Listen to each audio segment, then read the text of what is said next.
like you said earlier, you were the guy that was just like, Spence will give Canelo problems. Yeah. You've been saying that for years.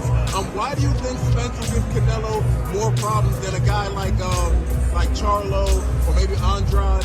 Pace. Pace. Canelo needs to rest. He's very explosive. He takes his time. He's a sprinter. He explodes, he sprints. He's very good at keeping guys off him because he's so explosive. He has the speed advantage over all these bigger guys. That's why he likes fighting the bigger guys. He's got the speed, he's explosive, he keeps them on edge.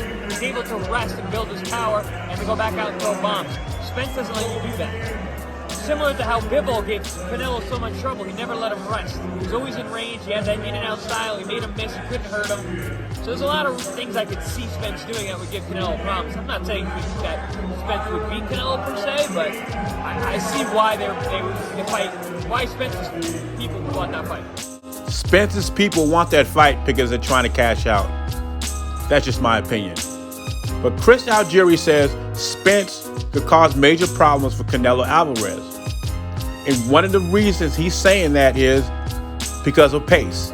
He says Canelo gets tired in the second half of the fight and he takes minutes of rounds resting. He said with Errol Spence's work rate, Canelo Alvarez will not be able to rest. And he also says being at 168 is not going to be a problem for Errol Spence because Errol Spence kills himself to make 147. And I told you this, Errol Spence is a huge guy that slims down to 147, and we know why he does it. Like IBFP says, the smoke is different at 168 than it is at 147, because clearly he has an advantage over the smaller fighters. Now, we can't take away Errol Spence's technical skills and his volume of punching. The only question I have about his volume of punching, will it be the same when he faces elite fighters? And that's why I say July 29th could be his finest moment. Because we're going to find out, can he do Terence Crawford like he does a Danny Garcia, a Mikey Garcia, a Yordenis Ugas? If he does that, he's a very special fighter. In my opinion, I don't hold him as high as Chris Algieri. Because Chris Algieri, thanks to give Canelo problems, also, they asked him who he think will win the fight. He says he does not know yet.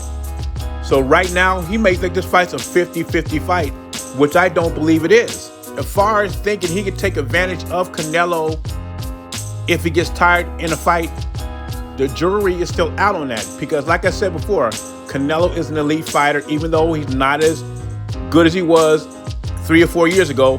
But we are talking about an elite fighter 3 weight classes up. You go on 3 weight classes up to fight one of the best pound-for-pound fighters in the world who has power, and he's probably a better body puncher than you are. I respect Chris Algieri's opinion, but I have to respectfully disagree. I don't see Spence giving Canelo problems. I could be wrong, but right now I think it's a cash out if it happens.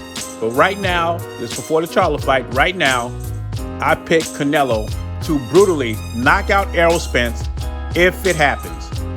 Anyway, leave your thoughts and comments below. Jay Beezy, I'm gone.